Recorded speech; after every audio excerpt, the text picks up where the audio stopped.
Bonjour à tous et bienvenue sur le podcast Un pas vers l'avenir professionnel.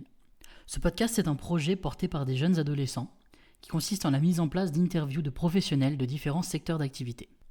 Pour la mise en place de ce podcast, les adolescents s'occupent de préparer les questions, de contacter les personnes à interviewer, mais s'occupent aussi de la partie interview et de la partie technique sur l'enregistrement du son avec les micros. Je vous laisse donc maintenant avec l'interview de l'invité du jour. Bonne écoute. Bonjour, pouvez-vous vous présenter ? Bonjour, je m'appelle Marion Deloul, j'ai 29 ans et je travaille à la Ligue de l'enseignement comme coordinatrice culturelle auprès des populations détenues, donc en prison, à la maison centrale de Saint-Maur et au centre pénitentiaire de Châteauroux, en partenariat avec les services pénitentiaires. Quel est votre parcours avant d'arriver à ce poste ? J'ai fait plein de choses différentes. J'ai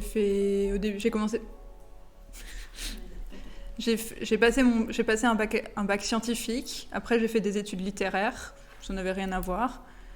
J'ai fait un master dans l'éducation. Et après, j'ai commencé à travailler. Au début, je voulais être éducatrice spécialisée avec les jeunes. J'ai fait un service civique dans une association qui s'occupait des jeunes qui avaient des problèmes avec la justice. Et du coup, à ce moment-là, je suis intervenue en prison pour la première fois. Je suis allée dans les quartiers mineurs, dans les prisons de Metz et de Strasbourg. Et je suis aussi intervenue en prison au Niger, à Niamey. Après ça, je suis partie travailler en région parisienne, où j'ai travaillé 3 ans dans une association qui s'occupait des personnes en difficulté dans les quartiers, donc les personnes qui vivent dans les quartiers prioritaires, qui n'ont pas beaucoup de revenus, les personnes qui vivent à la rue, les personnes étrangères sans papier, etc. J'en ai eu marre de la région parisienne. Au bout de 3 ans, je pétais un câble. J'avais envie de retrouver un peu de campagne, donc j'ai cherché du travail ailleurs. J'ai trouvé une offre de poste à Châteauroux pour le travail que je fais actuellement. Du coup, je connaissais pas du tout Châteauroux. J'ai déménagé ici et du coup, me voilà là. Pourquoi avez-vous décidé de faire ce métier ? Bonne question. Je connaissais déjà un peu la prison puisque j'étais intervenue du coup auprès des mineurs. Donc ça m'avait intéressée. Je trouvais que c'était important aussi qu'il puisse y avoir justement des activités et une ouverture un peu vers l'extérieur pour les personnes qui sont détenues, parce que c'est des conditions qui sont quand même pas faciles au quotidien. Et je me suis dit pourquoi pas, je vais tester un peu. Si ça me plaît pas, je partirai. Si ça me plaît, je resterai. Et du coup, pour l'instant, ça fait 1 an et demi que je suis là, donc ça me plaît pas trop mal. Est-ce que vous pouvez nous expliquer quelles sont vos principales missions de votre métier ? Du coup, mes missions, c'est d'organiser des activités culturelles pour les personnes détenues. Donc c'est tout ce qui est déjà planifier les activités, réfléchir à qu'est-ce qu'on va mettre en place, qu'est-ce qui peut intéresser les gens, comment on va s'organiser, faire des plannings, chercher des intervenants, donc qui vont être les personnes qui vont intervenir, puisque c'est pas moi qui fais toutes les animations, je suis pas qualifiée pour tout faire. On fait de la musique, on fait du théâtre, on fait des trucs, plein de choses différentes, et c'est pas moi qui suis capable de tout animer. Donc chercher des personnes pour animer, chercher des sous pour payer les gens qui viennent faire des animations aussi, parce que c'est leur métier, donc ils peuvent pas tous être bénévoles non plus. Donc c'est un peu tout ça, et ensuite faire les plannings, faire valider par l'administration pénitentiaire, m'occuper de tout le côté administratif, faire la communication auprès des personnes détenues, faire les inscriptions, accompagner les intervenants, vérifier que tout se passe bien, etc. Votre métier est-il difficile ? Oui et non. C'est un métier un peu particulier, parce qu'intervenir en prison, c'est quand même un milieu qui est pas habituel.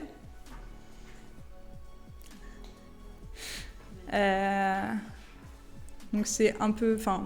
ça peut faire peur au début, en tout cas il y a des gens que ça peut angoisser, parce que c'est un milieu qui est très fermé, où on se balade au milieu de gens en uniforme, au milieu de détenus, au milieu de plein de grilles qui claquent et tout. Donc au début c'est un peu stressant. Après, on s'y habitue. En soi, c'est pas tant difficile, c'est juste que c'est très contraint, parce qu'il y a beaucoup de règles qui sont pas forcément les mêmes que celles auxquelles on est habitué. C'est beaucoup plus, tout est beaucoup plus surveillé, forcément. Il faut juste s'y habituer, et après, ça se passe bien.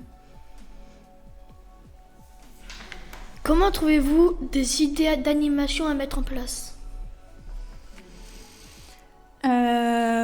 Beaucoup en discutant avec les détenus. Parce que comme c'est pour eux qu'on fait les activités, c'est bien de faire des trucs qui les intéressent. Donc moi, j'ai passé beaucoup de temps au début à juste me promener dans la prison et à rencontrer les détenus, à leur dire bonjour, je m'appelle Marion, je suis la coordinatrice culturelle, donc si vous avez des choses que vous avez envie de faire, n'hésitez pas à m'en parler. Et une fois qu'ils me connaissent, qu'ils sont en confiance, là ils viennent me voir et me disent j'aimerais bien faire du théâtre, j'aimerais bien faire de la musique. Et du coup, en fonction de ce qu'ils me disent, de ce qu'ils me demandent, j'essaye de mettre les activités qui vont avec. Comment financez-vous ces activités ? Je réponds à des demandes de subventions et à des appels à projets. Donc je remplis des dossiers où j'explique ce que je veux faire, combien de sous j'ai besoin et j'espère que les gens derrière me donnent des sous. Donc essentiellement, mes demandes, je les fais auprès des services publics. Donc c'est soit de l'argent de la DRAC. Donc la DRAC, c'est le ministère de la Culture qui finance des activités culturelles. Et auprès des services pénitentiaires aussi.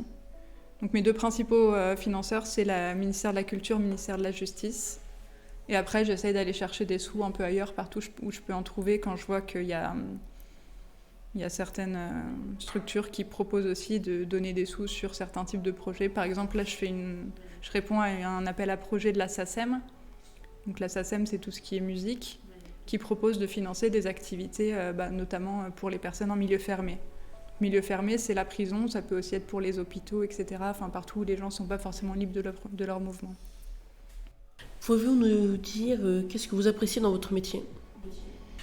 J'apprécie le fait que ce soit un métier avec du contact humain. Parce que moi, de toute façon, depuis que j'ai commencé à travailler, je travaille beaucoup dans l'humain et dans le social et le socio-culturel, et c'est ça qui m'intéresse. C'est d'être en contact avec des gens et de faire des choses qui ont une utilité. Et là, je pense que ça a une utilité, parce que c'est des personnes qui, sinon, sont privées de beaucoup de choses. Et je trouve ça important de leur apporter ça et de voir que ça leur convient et qu'ils en sont contents et que ça leur fait du bien. Je réponds à la question ? Oui. Quel est votre salaire sur ce poste ? Du coup, comme je suis salariée de la Ligue de l'enseignement, je suis soumise à la même convention que toutes les personnes qui sont dans la Ligue de l'enseignement, c'est-à-dire qu'on est régi par une convention qui est la convention de l'animation, des métiers de l'animation, et on a tous la même grille de salaire. Et du coup, le salaire de base, il est autour de 1 600 € par mois, en net, donc en ce que je touche sur mon compte. Et moi, je suis un peu au-dessus parce que j'avais un peu d'expérience avant dans l'animation et je touche à peu près 1 700 € par mois. Qu'est-ce que les prisons vous demandent pour y rentrer ? Pour pouvoir travailler en prison, déjà ils étaient présents à mon entretien d'embauche, parce que j'ai été embauchée par la Ligue, mais les services pénitentiaires ont fait partie de l'entretien aussi. C'était histoire qu'ils valident si je leur correspondais ou pas pour travailler avec eux. Et après, pour pouvoir travailler avec eux, ils me demandent ma pièce d'identité. À partir de là, eux, ils vont vérifier tout mon casier judiciaire. Donc, ils ne prennent pas, sauf très grandes exceptions pour un truc très spécifique, mais ils ne prennent pas de personnes qui ont un casier judiciaire. Voilà, c'est rédhibitoire. Mais du coup, voilà, c'est juste ça. Ils demandent une pièce d'identité, ils vérifient le casier judiciaire et s'il est vierge, après, il n'y a pas de souci. Après, il y a des formations en interne. Ils m'ont formée pour que je puisse me déplacer toute seule dans l'établissement, que je connaisse les règles de sécurité. J'ai signé une charte d'engagement éthique. Voilà. Appréhendez-vous le contact avec les détenus ? Non. Pas plus que ça. Parce que c'est des... D'une part, je sais que c'est un milieu dans lequel je crains rien, parce qu'ils ne sont pas assez idiots pour s'en prendre à moi alors qu'il y a des caméras partout, qu'il y a des agents tout autour et qu'ils ils n'ont aucun moyen de s'échapper et de pouvoir faire des choses impunément. Et qu'en plus, moi, je suis là pour vraiment leur apporter du positif. Donc globalement, ils n'ont pas de raison de s'en prendre à moi, parce que ceux que je vois, c'est ceux qui ont envie de venir aux activités et qui sont contents d'y être. Donc généralement, j'ai aucun souci avec eux. Après, c'est un peu différent dans les deux prisons quand on arrive, parce que la maison centrale, on a des gros profils. C'est des détenus qui, pour la plupart, sont là pour des longues peines ou des très longues peines, donc qui ont pris 10 ans, 20 ans, 30 ans ou perpétuité. Alors qu'au centre pénitentiaire, c'est des plus petites peines C'est entre 2 et 5 ans généralement.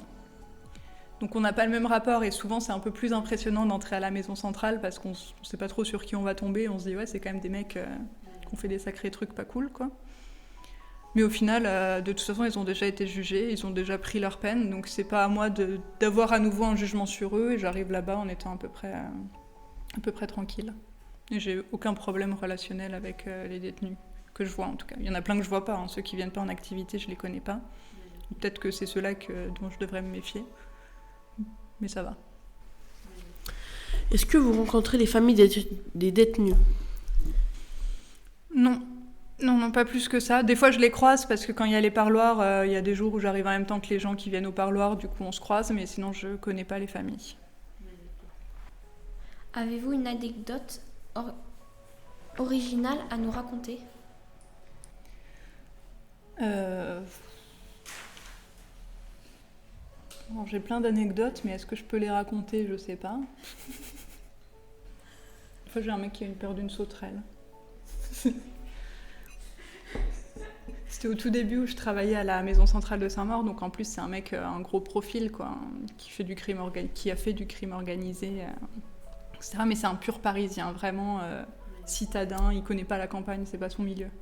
Donc là il est arrivé à Saint-Maur, et on se voyait, on faisait un entretien parce qu'il voulait me voir pour me parler des activités et tout. C'est la première fois que je le rencontrais.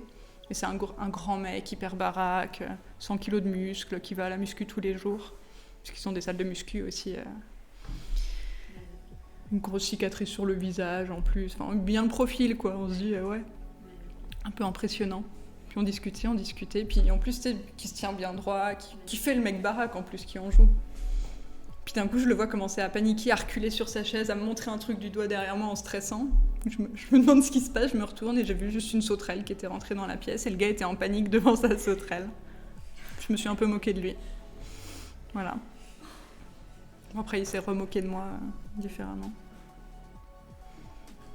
Je lui ai dit, parce que j'ai essayé d'attraper la sauterelle, il y en a un autre qui a essayé de m'aider à l'attraper, je lui ai dit, tuez pas la sauterelle, on va juste essayer de la choper, de la remettre dehors. Il m'a regardé dans les yeux, celui dont je m'étais moquée, il m'a dit, ah mais on tue personne, nous, pas les animaux. Sympa. Je fais une petite mise en bouche, savoir où on est, quoi, quand même. Un petit rappel. Est-ce que vous êtes tenu au secret professionnel? J'ai signé une charte déontologique qui dit que effectivement j'ai pas le droit de dire tout et n'importe quoi. C'est pas exactement le secret professionnel comme dans certaines professions comme je sais pas, les psys ou quoi. Et en plus je suis pas directement salariée de l'administration pénitentiaire, donc c'est différent, mais globalement oui, j'ai pas le droit de dire tout et n'importe quoi sur ce qui se passe en prison et sur les profils des détenus qui sont là, parce qu'il y en a qui sont sous grosse protection. Du coup, je suis pas censée dire « Hey, il y a tel détenu dans ma prison ». Mais voilà. Y a-t-il des animations dans d'autres prisons? Oui. Dans quasiment toutes les prisons, il y a des activités, des animations. Après, c'est mis en place différemment. Ils ont plus ou moins de moyens.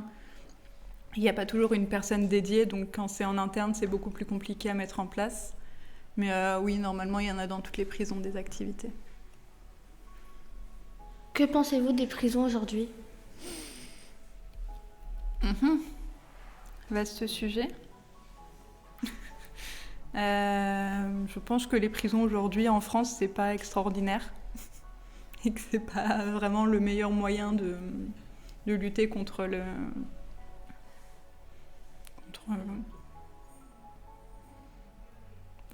la délinquance. Et que ça pourrait être beaucoup mieux fait, que c'est encore beaucoup plus axé sur la punition que sur la réinsertion, même s'il y a des conseillères pénitentiaires d'insertion qui font leur maximum. Ça reste, elles sont peu nombreuses comparées au nombre de détenus, c'est dur d'avoir un accompagnement très personnalisé je pense que les prisons sont pas du tout organisées pour que ce soit facilité. D'où l'importance aussi d'avoir des activités, de leur donner une ouverture sur d'autres choses, sur d'autres gens, de faire venir des gens de l'extérieur pour qu'ils ne soient pas que entre eux à s'engrainer et à continuer leur trafic à l'intérieur et puis pour refaire pareil dès qu'ils sortent, quoi. Et pour l'instant, je pense que la prison mériterait d'évoluer un peu.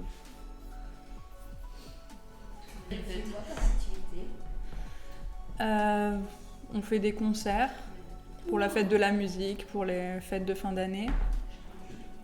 Là, en ce moment, on fait du théâtre aussi. On a lancé une activité théâtre. Donc, toutes les semaines, il y a une intervenante qui vient et le but, c'est qu'à la fin, il fasse un spectacle. Devant les autres détenus? Ouais. Tout est sur la base du volontariat. Donc, moi, j'oblige personne à venir en activité parce que de toute façon, ce serait contre-productif. Ça dépend des activités, ça dépend de ce que c'est. Et ça dépend de la prison, puisqu'à la maison centrale, il y a 140 détenus. Donc moi, j'en touche à peu près une dizaine, généralement, sur les activités. Et au centre pénitentiaire, au Craquelin, il y a quasiment 400 détenus. Et du coup, sur les 400 détenus, là, il y en a une cinquantaine qui veulent s'inscrire aux activités. Et du coup, là, je dois faire une sélection, parce que je prends jamais 50 personnes sur une activité. Et les parloirs, c'est dans les trois maisons, il y a des parloirs ou pas? Non, tout le monde a droit au parloir, ouais. Vous fêtez Noël, Halloween, Pâques et tout ça? Alors certains le fêtent, mais pour eux. Mais globalement, les fêtes, et surtout les fêtes de fin d'année, c'est des périodes assez compliquées pour les personnes détenues. Parce que habituellement, c'est des moments qu'on passe en famille, c'est des moments importants dans la vie quotidienne et avec ses proches. Et comme eux, ils sont coupés de leurs proches, souvent, c'est les moments où il y a le plus de personnes qui vont mal, parce qu'elles vivent assez mal le fait d'être enfermées à ce moment-là, de ne pas voir leur famille. Et du coup, on essaye de faire des activités histoire de changer les idées, mais on ne fait pas une grosse fête de Noël, ou on fait pas... Voilà, on évite de remuer le couteau dans la plaie, quoi. On fait une activité un peu différente, on fait de la musique, on fait d'autres choses. Merci d'avoir répondu à nos questions et bonne continuation. Super, merci à vous. Si vous avez apprécié l'épisode, n'hésitez pas à vous abonner au podcast et à laisser un gentil commentaire ou une évaluation sur Spotify pour encourager les ados à continuer ce projet si intéressant. Merci beaucoup pour votre écoute et à bientôt.